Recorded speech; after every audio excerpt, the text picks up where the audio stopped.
Hello, this is Tori with LANDiO. We have a new 67-acre property with some unique history behind it. The property appears to have one time been owned by a major contributor and the first director of the San Diego Natural History Museum, also known as the NAT. There's a historical marker on the property with a really cool poem on it that I'll read you here in just a minute. But I want to share with you first a little about the gentleman that the historical marker honors. Be sure not to miss out on one of our new videos by subscribing to our YouTube channel. Over here on the right of this picture we have Frank and Kate Stevens. Frank was born on April 2nd, 1949 in Livingston County, New York. When he was 13, his family moved to Michigan and then later to Illinois. Frank's first wife, Elizabeth, died in January of 1898. He later married Kate in August of that same year, which at the time he would have been 49. Based upon his apparent age in this picture, I'd say this image was taken sometime around 1890 or the first few years of the 1900s. And life was a little different back then. You didn't just get to hold up your phone and snap a bunch of pictures. It was a big deal to have your picture taken and a costly endeavor. You can see their wagon, supplies, rifle. There's a table and a food preparation area, a basket, their cookware, and this woman who probably worked for Frank and Kate. From Wikipedia, it says Frank Stevens was an American naturalist and the first director of the San Diego Natural History Museum. He was considered the pioneer naturalist of the Southwest, studying the animals and birds of California, Arizona, and Baja California. His personal specimen collection of over 2,000 birds and mammals, donated in 1910, was the foundation of the San Diego Natural History Museum's Bird and Mammals Department, now a major resource on bird and mammal species of Western North America, including Baja California. This is the historical marker on the property. At the top it has a butterfly etched into it, followed by Frank Stevens, 1849 to 1937. And nature, the dear old nurse, sang to him night and day, saying, "Here is a storybook thy father has written for thee. Come and wander with me," she said, "and read what is still unread." And he wandered away and away, and ever the way seemed long, or his heart began to fail, she would sing a more wonderful song, or tell a more marvelous tale. My interpretation of this poem is that the storybook is the universe, written by thy father, the creator, written for thee, meaning you, I, and everyone else, and now nature is saying to him, "Come wander with me, and read what is still unread, what has not been discovered." If you think about Frank's life, much of what he was doing was discovering. And he wandered away and away. That's Frank going on these adventures. And ever the way seemed long, or his heart began to fail. Imagine how a life like this would affect you psychologically. Back in the late 1800s, wandering through the vast wilderness of the Wild West, with not much more than you see in this photo. Aside from a couple horses and a couple tents, she, nature, would sing a more wonderful song or tell a more marvelous tale. Have you ever been out in nature all by yourself, where there is nothing else around? You cannot hear a sound from a vehicle, a plane, someone's home, nothing. And it's just you and nature. Depending on where you're at in the time of year, it can be like a symphony. And that symphony was likely the song that kept Frank motivated and inspired to continue overcoming the countless obstacles he encountered during his life as a renowned pioneer. This 67-acre property is located in Southern California, and it's surrounded by these beautiful mountains in all directions. It's located in San Diego County, California, and less than 2 hours from the Pacific Ocean. There's paved road frontage running through the property, along with power and telecom on the property. There's amazing mountain views in all directions, and it borders BLM Land on both the north and south boundaries. And then the property is surrounded by over 1 million acres of public land that includes state parks, state wilderness areas, BLM Land, and the Cleveland National Forest. This is the 67-acre parcel highlighted in green. County Highway S2 runs through the property. There's already power and telecom on the property. There's an old structure. There's also a water well on the property. Just east of the property is the Butterfield Ranch Resort private airfield. If we go to the interactive map and then zoom in on this area, you can see that airstrip right here. The sign said it's 3,750 feet in length. And although we don't see it on this satellite image, there is currently a solar farm right here. Here's some photos of that solar farm. And just east of the solar farm is that private airstrip. Then across the street is the Butterfield Ranch Resort. The Butterfield Ranch Resort is an RV resort campground and mobile home community with a general store, pools, spas, and corrals. Here's the entrance to the property lined with palm trees. There's the general store, some of the RVs and mobile homes. This is their website in case you're interested. There's a portion of the property where you can rent an RV or trailer space for $500 a month with a 1-year minimum. They also have shorter term rentals available, say if you wanted to stay for just a week or a month. And they do also have some mobile homes for sale, both a single wide and a double wide.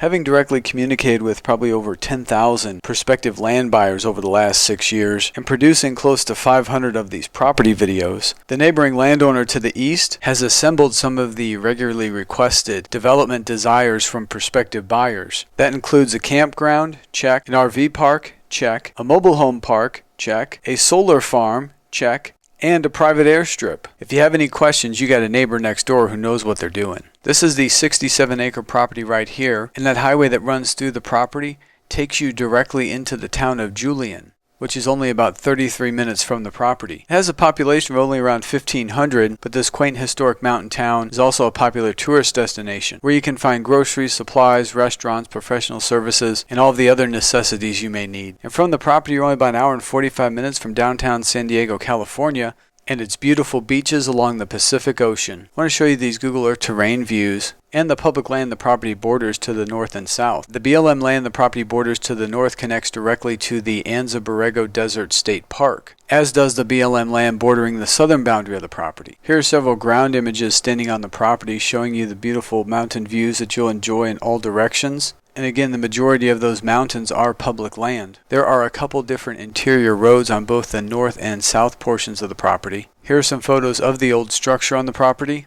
There's power near the structure as well as a meter. Here's a pole with some transformers on it, which is also near the structure. If you go to our website, LANDiO.com, in addition to the more than 150 images of the property and the surrounding area, we also have some 360 images. Just click on that 360 images tab, and then you can take your mouse cursor and zoom around this 360 image. And this is at a high enough resolution that you can zoom in and get a closer look at what's in view. We also have the interactive map and all the property details. This 67-acre property is priced at $300,000. There's actually a street address assigned to the property, 15035 Great Southern Overland Stage Route. Listen to the history I found about the road that runs through the property. The information I'm going to share with you is on the U.S. Department of Transportation's Federal Highway Administration website. And here's what it says. California Highway S2 is a desert road in south central California with a fascinating history. Beginning at California Highway 79 near Warner Springs, the road leads south through the Anza Borrego Desert. Beginning at California Highway 79 near Warner Springs, the road leads south through the Anza Borrego Desert in the Anza Borrego Desert State Park. Known as the San Felipe Road, it is also known as Sweeney Pass,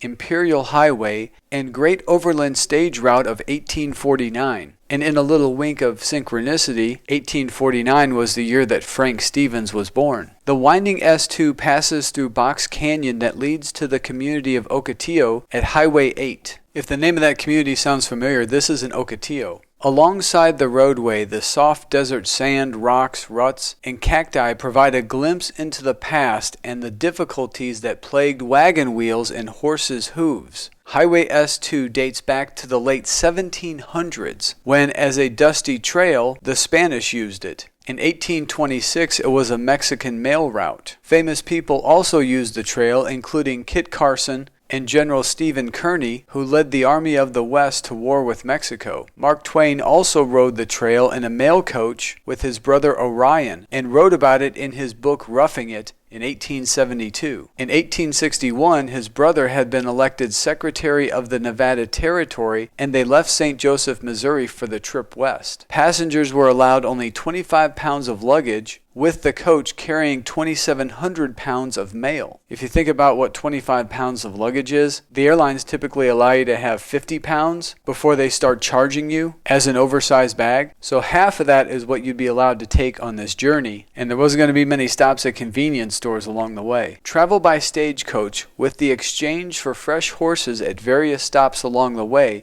provided a fairly quick journey for its day. However, the travel without pavement was a rough ride. In Twain's descriptive and amusing writings, that rough ride comes to life. He describes the coach as a swinging and swaying cage, and as an imposing cradle on wheels. He continues, "When we flew down one bank and scrambled up the other, our party inside got mixed up. First we would all lie down in a pile at the forward end of the stage, nearly in a sitting posture, and in a second we would shoot to the other end and stand on our heads. The pistols and coins soon settled to the bottom, but the pipes, pipe stems, tobaccos, and canteens clattered and floundered, spilling tobacco in our eyes and water down our backs." Sounds like some seatbelts may come in handy. The trail became a road when the steep walls of Box Canyon blocked the Mormon Battalion, the only religious unit in American military history, serving from July of 1846 to July of 1847 during the Mexican War. Using the hand tools they had with them, they cut a passage large enough to let their wagons through. Thus, the first road into the interior of Southern California was created and became known as the Southern Immigrant Trail. In the 1850s, Gold Rush miners and numerous others, including the Butterfield Overland Mail, traveled through Box Canyon. And finally, modernization reached the desert and the road was first paved in 1929. You know what else happened in 1929? The Great Depression started. In 1930, Marshall South, artist and also author of Western books and a regular column Desert Refuge for Desert Magazine, moved with his poet wife Tanya to Ghost Mountain, not far from Highway S2, where they built an adobe cabin. They had a family there and lived a primitive lifestyle in tune with nature, with Marshall recounting their experiences in his column. The couple stayed at the cabin until 1947. The ruins of the adobe cabin stand today. Now named California Highway S2, this historic road lies within the Anza Borrego Desert State Park. Maps and the usual tourist information is available to anyone attempting to go back in time and experience the trail of the Great Overland Stage Route as it was in its beginning. Wow, that's a lot of history concentrated within these 67 acres.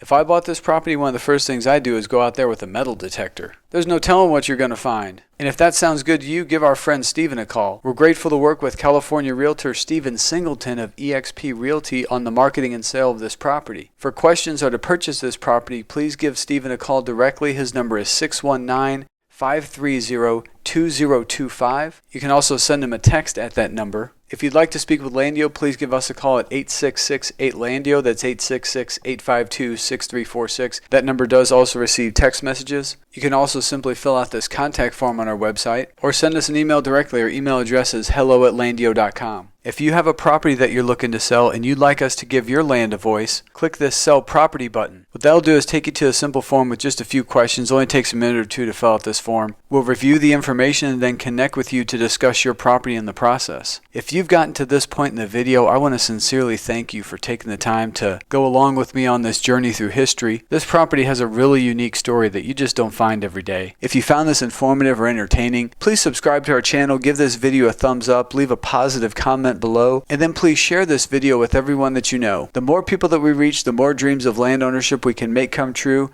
and it would be an honor to add you to the LANDiO family of happy clients. Thank you and God bless.